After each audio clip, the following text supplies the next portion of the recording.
What's going on guys, Kyle here from GuideWise. In this video, I'm going to show you how to find high search, low competition topics with VidIQ.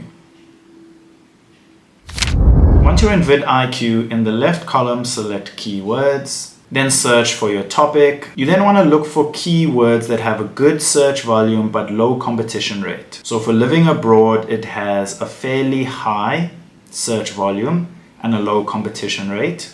Then if we look for related keywords, we will see more options, and towards the right we will see the search volume and the overall. If we click it, we will then see the search volume and competition score. So for example, expat life is a good word. It has a high search volume and a low competition score. These keywords help you rank faster.